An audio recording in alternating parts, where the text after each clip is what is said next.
Bien, pongamos en pantalla, antes de entrar con el coronel Roberto Marchán, lo que dice Rusia sobre las armas chatarra que las ha declarado el presidente Daniel Noboa.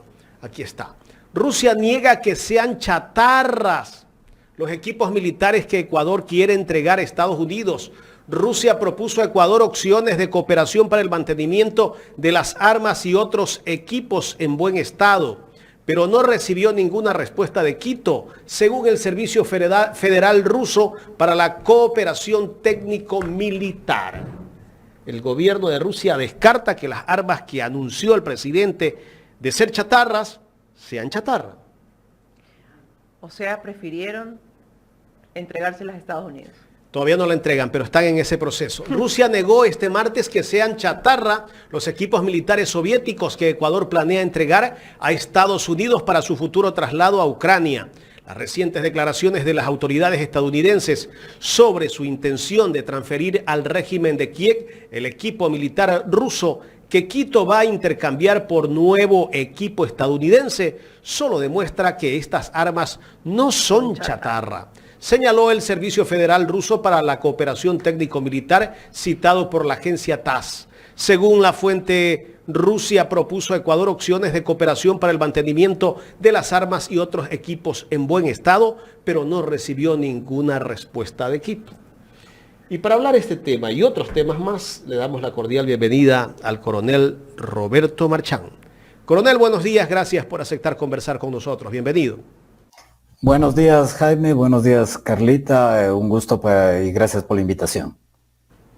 Coronel, bueno, entremos con este tema que estábamos justamente hablando sobre las armas chatarra, que así las ha declarado el gobierno de Ecuador, el presidente Daniel Noboa. Ha dicho que esas armas son chatarras y hay que renovarlas. Dentro de esas armas también van helicópteros.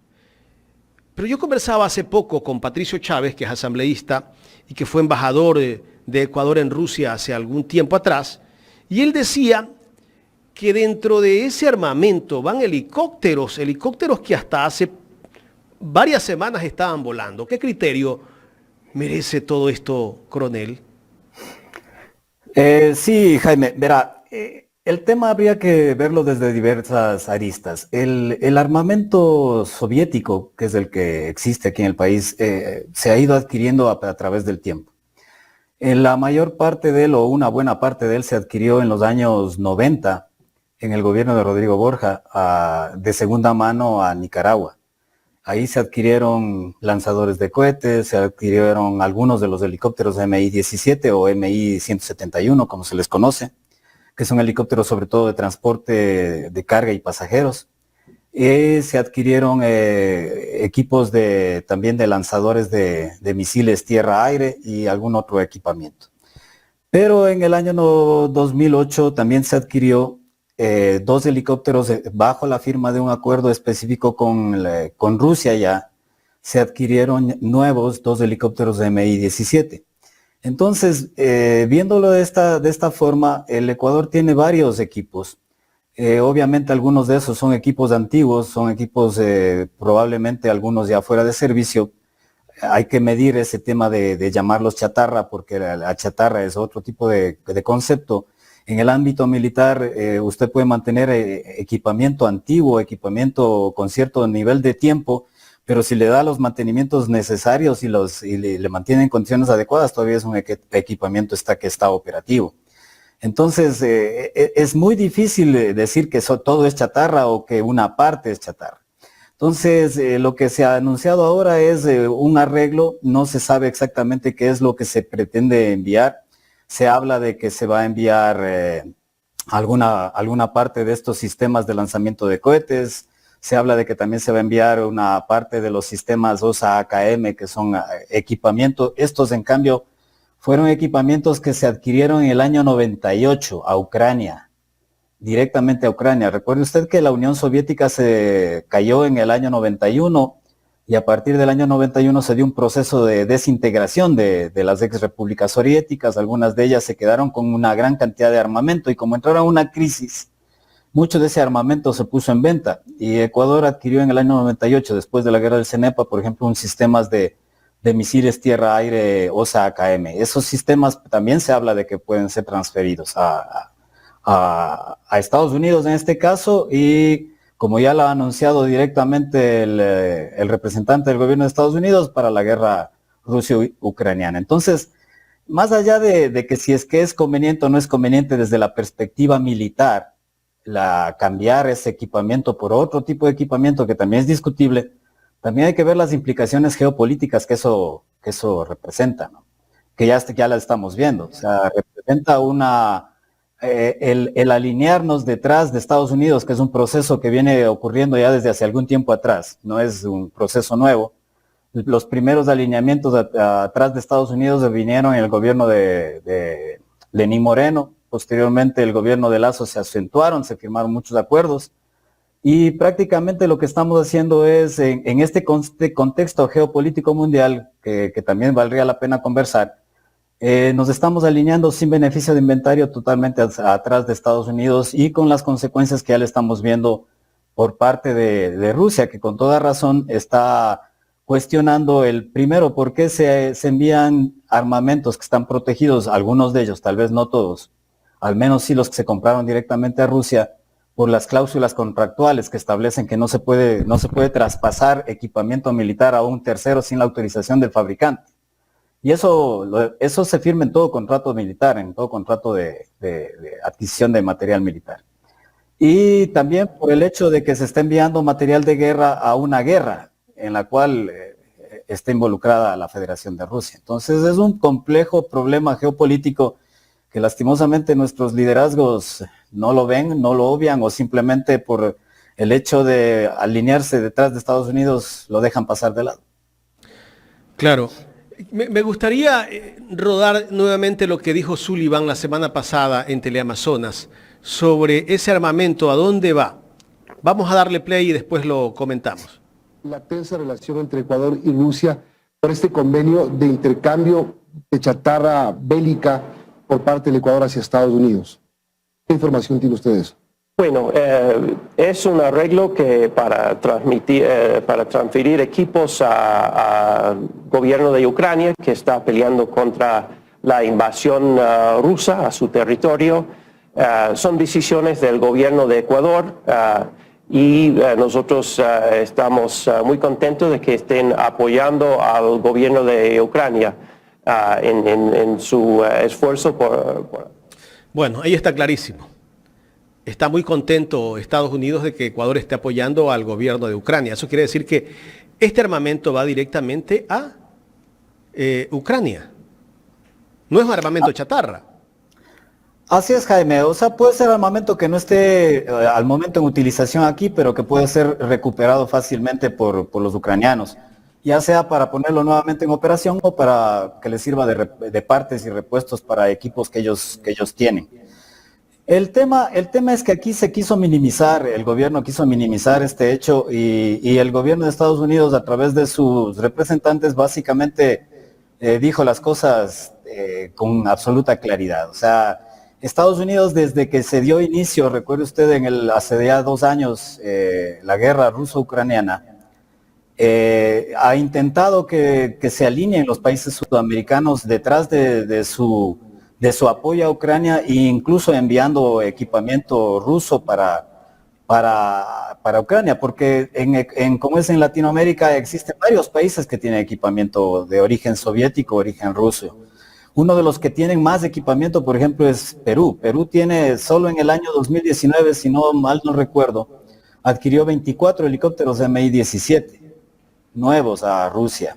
Entonces, pero prácticamente todos los países latinoamericanos se han negado a esa posibilidad, porque ven claramente que el enviar de armamento a Rusia es involucrarse en una condición geopolítica que no nos es conveniente. Perú rechazó esa propuesta, coronel, ¿verdad? Así es, todos los países latinoamericanos han rechazado la propuesta norteamericana de enviar. El único que se está alineando totalmente detrás de Estados Unidos en ese sentido es Ecuador.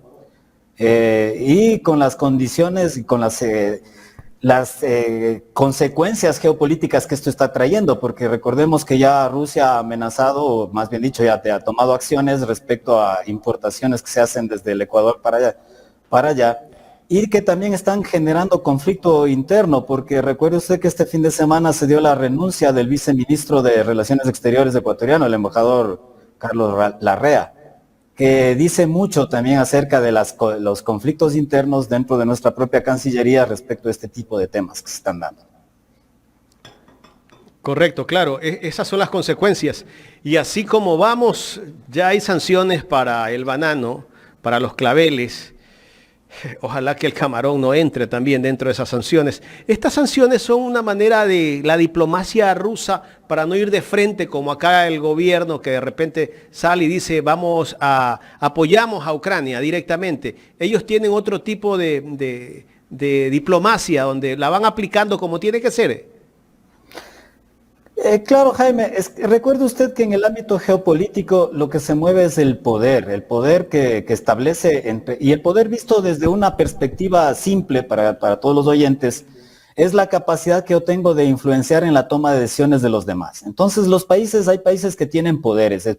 En el mundo hay países que tienen grandes poderes. El poder hegemónico mundial ha sido Estados Unidos desde sobre todo la caída de la Unión Soviética, pero en la actualidad ese poder hegemónico mundial se está viendo cuestionado por el poder emergente de China, de la misma Rusia y el poder de los BRICS. Es decir, el mundo está cambiando y estamos entrando en una situación de multipolaridades donde hay diversos poderes, tanto mundiales como poderes regionales. Entonces, bajo esa perspectiva mundial de geopolítica, los países tienen oportunidades y tienen que tomar decisiones. ¿Se alinean o no se alinean respecto a cuál o cuál tal poder? Países pequeños como los nuestros, como Ecuador, que son pequeños por otras consideraciones que también valdría la pena con algún rato conversar, tienen dos opciones básicamente. O se alinean totalmente detrás de alguno de estos grandes poderes, o mantienen una equidistancia de estos poderes y tratan de ver sus propios intereses manteniendo relaciones adecuadas con el uno y con el otro poder.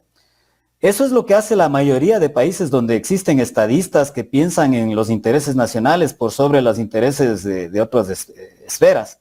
Pero lastimosamente nuestro país está alineando completamente detrás de Estados Unidos, sin beneficio de inventario. Y aquí habría que tomar en nota de que el alinearse detrás de un poder hegemónico como Estados Unidos no significa simplemente, como a veces la gente piensa, beneficios, es decir, si nos alineamos detrás de este gran poder nos va a proteger o nos va a dar todo lo que nosotros necesitamos. No es así, porque los grandes poderes lo que buscan es cuidar sus propios intereses, no cuidar los intereses de aquellos que se alinean detrás de ellos. Si es que los intereses de ellos, de Estados Unidos, confluyen con nuestros intereses, seremos favorecidos. Pero si los intereses de Estados Unidos van en contra de nuestros intereses, simplemente nosotros quedaremos rezagados. Entonces es muy peligroso en este mundo alinearse sin beneficio de inventario detrás de un poder hegemónico como el mundial, como el de Estados Unidos en este momento. Y más aún cuando estamos, como le digo, en una situación en la cual el mundo está cambiando, se están volviendo los nuevos poderes. El poder de Estados Unidos está puesto en entredicho, probablemente va a caer en algún momento dado, no será hoy ni mañana, pero probablemente sí, en 10, en 20 años el mundo está creando cambios significativos. Entonces resulta hasta cierto punto, desde esta perspectiva, irresponsable cuando un gobierno toma decisiones en las cuales no se benefician necesariamente los intereses nacionales, sino se benefician los intereses de otros estados. Coronel, muy buenos días. Gracias por estar con nosotros. Carla Aro le saluda. Vale. Quiero entrar a otro tema porque usted conoce muy bien de aviación, incluso yo sé que es piloto. ¿Cuál es el uso exclusivo que se le debe dar al avión presidencial? Usted que conoce del tema. Mire, Carlita, verá, este tema es un tema de legalidad y de legitimidad.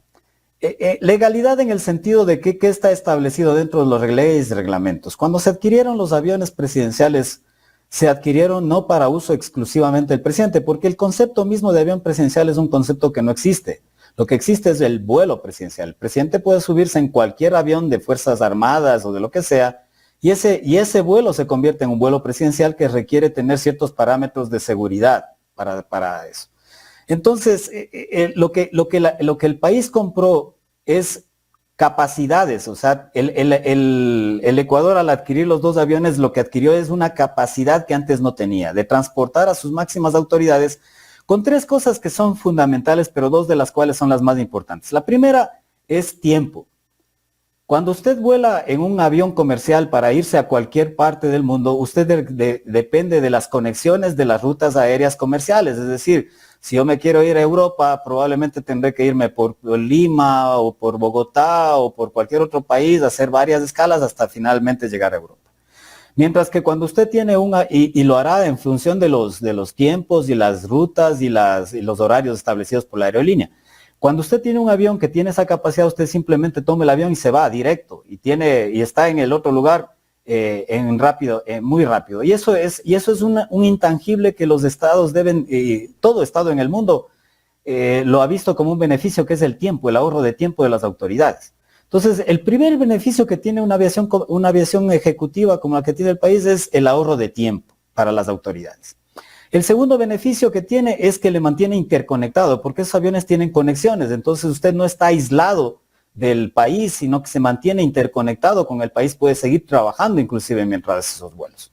Y el tercero es el tercero que también es muy importante, es el de la seguridad. No es lo mismo subir a una autoridad en un avión con 300, 400 personas que usted no sabe quiénes son ni a dónde van, que subirlo en un avión donde usted controla la tripulación, controla los pasajeros, controla todos los aspectos de este vuelo. Entonces, la seguridad de las autoridades.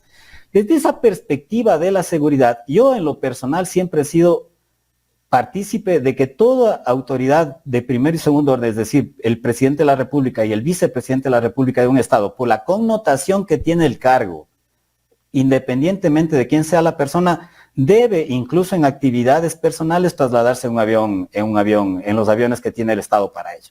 Ahora bien, se satanizó tanto, a pesar de que el gobierno de Rafael Correa nunca utilizó los aviones para traslados particulares ni personales, pero sí los utilizó. Eso quiere decir, coronel, un poco para dejar claro la materia y desde su punto de vista, que para quienes cuestionaban o cuestionaron la compra de un avión presidencial o lo costoso que era un vuelo o un mantenimiento, es necesario que la gente comprenda un poco esa perspectiva que usted nos explica y que realmente es necesario por conexiones, por tiempo y por seguridad, dejando claro que es un tema de legalidad, un poco de ética y de moral de un presidente de la República, saber el uso exclusivo que se le da a ese avión presidencial.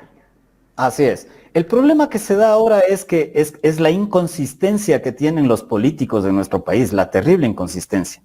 Primero, satanizaron tanto el uso de los aviones durante el gobierno de Lenín Moreno, que llegaron a acusar de todo al uso de los aviones que se dio durante el tiempo del gobierno de Rafael Correa. Y usted recuerda, hubo el caso específico del presidente Lasso, que dijo que él jamás en su vida pondría un pie en los aviones que los llamaba el lujo socialista. El presidente actual, presidente Noboa, también dijo de que el uso de esos aviones era un desperdicio porque costaba su hora de vuelo lo mismo que una carrera universitaria, etcétera, etcétera. Y ahora son los primeros que utilizan esos aviones, cuando además también consideremos que esas dos personas, tanto el presidente Guillermo Lasso como el presidente Noboa, no son personas de clase media, son personas millonarios que tienen sus propios aviones. O sea, ahí vienen las inconsistencias, además de que tienen sus propios aviones que los podrían utilizar para sus desplazamientos personales, utilizan los medios del Estado. O sea, la inconsistencia es terriblemente grave y patética, vista así como lo estoy manifestando, Carlita. El gobierno del presidente Rafael Correa, que fue donde se compró estos aviones presidenciales, ¿qué tipo de uso le dio? Como le decía, se utilizaron para las actividades del Estado. Los aviones en esa época estaban regulados para trasladar al presidente, al vicepresidente y las autoridades del Estado cuando la presidencia autorizaba el uso para autoridades del Estado. Es decir, si es que alguna autoridad del Estado, generalmente era la Cancillería, requería movilizar a personas, al canciller o incluso a autoridades de otros estados para objetivos específicos, hacía su pedido a la Presidencia de la República. La Presidencia de la República analizaba la pertinencia de esa necesidad y autorizaba o negaba ese uso. Es decir, todos los vuelos que se dieron durante el gobierno de Rafael Correa fueron exclusivamente para objetivos del Estado, tanto para la movilidad del presidente y vicepresidente como para otras autoridades de primer nivel del Estado, para nada más. Un poco para los que desconocemos, ¿no? Y yo sé que muchas personas también desconocen. ¿Es cierto esto de que una hora de vuelo equivale a la carrera universitaria de un joven, más o menos? No sé, yo soy ignorante en el tema, me gustaría que alguien, me diga, ¿no? Usted que es experto más o menos ha piloteado y sabe más o menos qué puede costar. Una carrera universitaria más o menos puede estar costando unos 15, 20 mil dólares. Bueno, si es en una universidad de pronto pública, ¿no? Pero en una universidad privada ya sabemos, pues, ¿no? Que son unos costos exorbitantes. Ya, Carlita, ahí habría que hacer un análisis de costos. Verá, en aviación usted tiene costos fijos y costos variables, pero haciéndole muy simple el tema, un avión Falcon 7X, como es el que más se utiliza ahora en la presidencia, tiene un costo. Si usted quiere rentar uno de esos aviones a una empresa particular para irse a cualquier parte del mundo, le van a cobrar alrededor de $7,000 la hora de vuelo. Ese es más o menos el valor, más o menos dependiendo de ciertas circunstancias. Pero en el caso del Ecuador, cuando usted tiene amortizados ciertos costos fijos, como es por ejemplo porque los aviones son manejados y operados por la Fuerza Aérea, entonces usted tiene amortizados los costos fijos que son las tripulaciones, que son los mecánicos, etcétera. Ese valor baja y entonces el estimado de una hora de vuelo del Falcon 7X de aquí del Ecuador es alrededor de $4,000 la hora de vuelo. Pero como le digo, si bien esos son en dinero, usted gana un intangible que es terriblemente más valioso, diría yo, que es el intangible del tiempo. Y si es que el tiempo es bien utilizado por una autoridad, ese tiempo son oportunidades ganadas del Estado. Obviamente que si ese tiempo que usted ahorra en un vuelo no lo utiliza adecuadamente porque lo usa solamente el avión para actividades personales o para irse de paseo, qué sé yo, obviamente ahí está desperdiciando, se convierte solamente en un gasto. Pero cuando usted utiliza estos aviones, estas capacidades, para objetivos estatales, para objetivos nacionales, usted está ganando mucho más de lo que está invirtiendo.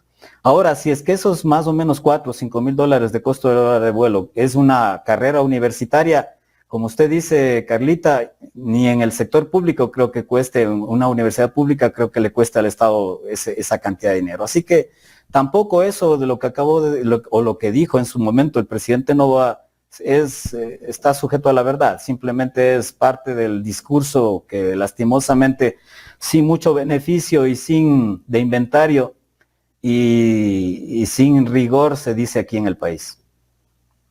Coronel, vamos con otro tema. Me gustaría conversar con usted sobre el acuerdo militar que ha firmado Ecuador con Estados Unidos y que ya la Corte Constitucional le dio luz verde sin darle que ese acuerdo se lo discuta en la Asamblea, sin darle esa opción a la Asamblea que discute este acuerdo. Pero bueno, ya está firmado, es un acuerdo donde vendrán militares de Estados Unidos, vendrán contratistas, personal de Estados Unidos, que prácticamente tendrán inmunidad. Esa inmunidad será donde un militar o cualquier persona que venga de esta delegación no podrá ser juzgado acá en nuestro país. ¿Qué criterio merece esto? Mire, Jaime, el Ecuador ha firmado 3 convenios en el ámbito militar principalmente. El uno es respecto al ámbito aéreo, el otro es respecto al ámbito naval y el tercero es respecto al estatus de las fuerzas. Y este acuerdo del estatus de las fuerzas es algo que ya lo tuvimos como en el Ecuador. Recuerde usted que cuando se firmó o se cedió el espacio para que se establezca el FOL de Manta, la mal llamada base de Manta, el FOL de Manta, también las personas que venían y operaban dentro de la base de Manta tenían el mismo estatus. Es un estatus que no es diplomático, pero es totalmente similar al estatus diplomático. Recuerde usted que el estatus diplomático es una cuestión que se firmó en el 46, si no me equivoco, el Convenio de Viena, y que es recíproco, es decir, los dos países dan el mismo estatus a sus connacionales. En este caso es un estatus que solamente el Ecuador le da a los norteamericanos, en este caso al personal militar, personal civil, incluso personal contratado que pueda venir por objetivos de la seguridad. Obviamente es una cesión completa de soberanía. Ya esto se discutió, ya fue analizado, hubo casos de circunstancias que se dieron en la época de la base de Manta que generaron conflicto porque, como usted bien dice, el estatus les permite prácticamente hacer cualquier cosa dentro del territorio ecuatoriano sin que ellos tengan la posibilidad de ser juzgados, ni detenidos, ni ningún caso por las autoridades ecuatorianas. Entonces, obviamente, eso es un ceder totalmente de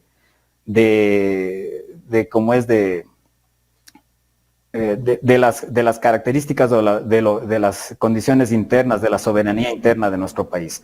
Pero eso es lo que Estados Unidos también firma en todos lados. Recuerde usted que Estados Unidos tiene alrededor de entre 250 a 750 bases en el mundo. Está metido en todo el mundo. Y para ir a cualquier parte, Estados Unidos le obliga al país anfitrión a firmar este tipo de acuerdos. No es solamente aquí con el Ecuador, es con todo el mundo. Y cada país es responsable de asumir las consecuencias de que este tipo de cosas están haciendo. Ahora bien, esto no creo yo que involucre a que vengan grandes unidades militares, aunque en base del acuerdo podrían venir, pero la decisión que también tomó la Corte Constitucional respecto a autorizar que esto se dé solamente con la firma del presidente me parece totalmente desmedida e inconstitucional. Por ejemplo, en el Perú se dan muchos intercambios, en Perú y Chile, se dan muchos intercambios con las Fuerzas Armadas de Estados Unidos. Y van a realizar ejercicios grupos grandes de militares de Estados Unidos. Pero cada vez que se va a realizar este tipo de ejercicios, el Congreso de cada uno de estos dos países autoriza el ingreso de estas, bajo ciertas condiciones, de estas personas. En cambio, nuestro país básicamente le está dando una carta abierta para que Estados Unidos pueda entrar y meter gente, sacar gente sin ningún tipo de beneficio de inventario, solamente en función de sus intereses. Este acuerdo no tiene fin, es infinito. Por eso también es muy criticado, ¿no? No sabemos hasta cuándo, porque no tiene fecha de terminación.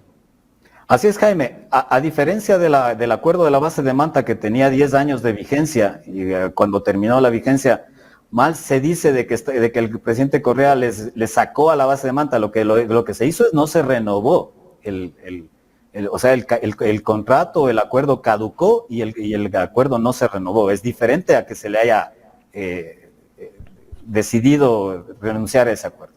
Ese tenía un tiempo límite de 10 años. Aquí este acuerdo no tiene tiempo límite. O sea, como le decía desde el principio, Jaime, aquí lo que estamos viendo es un total alineamiento en el ámbito geopolítico a los intereses de Estados Unidos.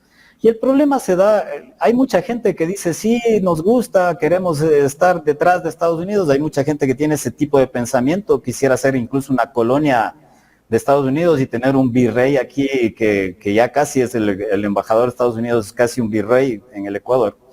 Pero lastimosamente no se dan cuenta de que los estados, como les decía al principio, los estados como es el gran hegemón mundial, Estados Unidos, las decisiones que toman y las acciones que realizan no son en función de los intereses del Ecuador, son en función de los intereses de Estados Unidos. Y le pongo como ejemplo, si es que ellos son los que ponen el dinero, por ejemplo, para la lucha antidrogas, a ellos lo que les interesa es limitar el flujo de drogas hacia el territorio de Estados Unidos, pero no les interesa limitar el flujo de drogas hacia Europa, que es lo que se está dando ahora más, está sobrepasando el flujo de drogas a Europa que el flujo de drogas a Estados Unidos, y menos les interesa limitar la violencia interna en el Ecuador.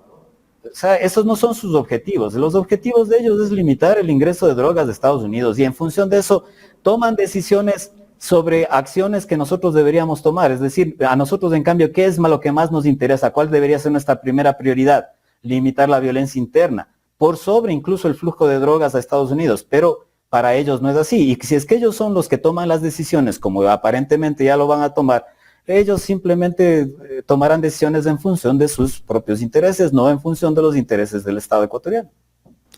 Coronel, queremos agradecerle por aceptar conversar con nosotros aquí en Ecuador en Directo. Un gusto, Jaime, un gusto, Carlita, y un saludo a todos los oyentes. Gracias al coronel Roberto Marchán, ex piloto del avión presidencial. Por eso él nos habla con mucha claridad del tema de los Así costos de la hora de vuelo que decía el presidente Daniel Noboa, que equivalía a la carrera universitaria de un joven ecuatoriano, ¿no? Y sobre todo también, Jaime, más allá de eso, el uso que debe de dar. $5.000 dice que más o menos es el costo de una hora de vuelo en ese avión presidencial, ¿no? Pero sin embargo el presidente sobredimensionó. Estamos hablando de $15.000, $20.000. Totalmente, porque mire, y lo dijo él, ¿no? Que si era alquilado tenía un promedio de $7.000. Sí. O sea que ni alquilado, ni siendo alquilado. Pero como es avión presidencial, dice más o menos unos $5.000.